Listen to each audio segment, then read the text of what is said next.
आपको हर दिन पावन की श्रृंखला की जानकारी नियमित व सबसे पहले मिलती रहे, इसके लिए कृपया आप हमारे चैनल को सब्सक्राइब कर बेल आइकन अवश्य दबा दें।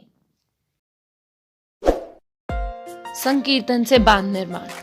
किसी भी नदी पर बांध बनाना सरल काम नहीं है। उसमें आधुनिक तकनीक के साथ करोड़ों रुपए और अपार मानव श्रम लगता है। पर श्री हरि बाबा ने केवल हरि नाम संकीर्तन के बल पर गंगा जी पर बांध बनाकर लाखों ग्रामवासियों के जनधन की रक्षा की। श्री हरि बाबा का जन्म ग्राम मेंगखाला, होशियारपुर, पंजाब में फाल्गुन शुक्ल 14 विक्रम संवत 1941 को श्री प्रताप सिंह जी के घर में हुआ था। उनका बचपन का नाम दीवान सिंह था। प्राथमिक शिक्षा के बाद उनके पिता ने उन्हें लाहौर के मेडिकल कॉलेज में भर्ती करा दिया, पर तब तक वे सांसारिक बंधन से मुक्त होने का मन बना चुके थे। अतः वे घर छोड़कर भ्रमण में लग गए। उनके गुरु ने उन्हें दीक्षा देकर स्वतः प्रकाश नाम दिया, पर हर समय हरि नाम का संकीर्तन करते रहने के कारण वे हरि बाबा के नाम से प्रसिद्ध हो गए। हरि बाबा को गंगा माँ से बहुत प्रेम था। उत्तर प्रदेश के अनूप शहर में वे लंबे समय तक गंगा के तट पर रहे और वेद वेदांतों का गहन अध्ययन किया। उनकी ख्याति सुनकर दूर दूर से भक्त और संत महात्मा वहां आने लगे। श्री हरि बाबा चैतन्य महाप्रभु की तरह कीर्तन प्रेमी थे। वे गंगा तट पर भ्रमण करते हुए भी कीर्तन करते रहते थे। घड़ियाल बजाते हुए जब वे नृत्य करते थे तो सबके पांव थिरकने लगते थे। एक बार वर्षा काल में वे ग्राम गंवा, बदायूं, उत्तर प्रदेश के पास गंगा तट पर पहुंचे।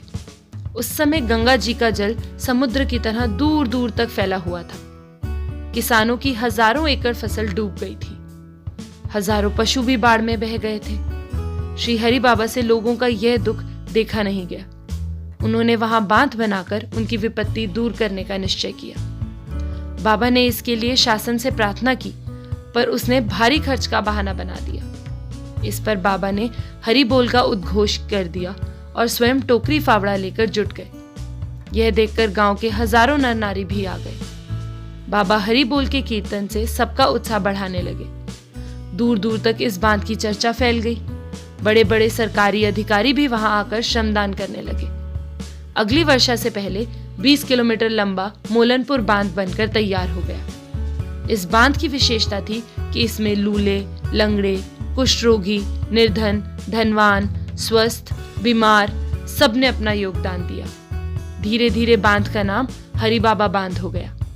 बांध बनने पर बाबा ने वहां विशाल संकीर्तन भवन, मंदिर और साधु संतों के लिए कुटिया बनवाई। इससे वहां स्थायी रूप से धार्मिक आयोजन होने लगे।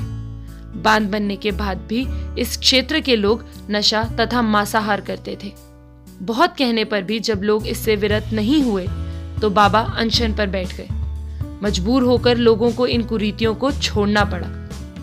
बाबा जी की सब देवी देवताओं में आस्था थी। उन्होंने अपने गुरुस्थान होशियारपुर में एक सुंदर मंदिर बनवाकर श्री गुरु ग्रंथ साहिब की स्थापना करवाई। अपने अंतिम समय में वे काफी बीमार हो गए। सब चिकित्सकों ने जवाब दे दिया।